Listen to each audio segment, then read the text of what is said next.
Algumas pessoas levaram o paralítico até Jesus, que vendo-lhes a fé, disse ao paralítico: coragem, filho, os teus pecados estão perdoados. Levanta-te, pega a tua cama e vai para a tua casa. Como viver esse evangelho no dia de hoje? Nesta passagem do evangelho é dito explicitamente que Jesus viu a fé das pessoas caridosas que trouxeram o paralítico.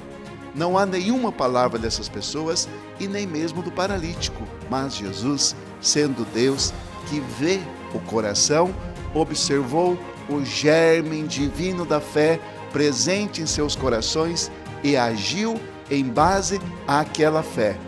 Observe, Deus vê e age em base à nossa fé.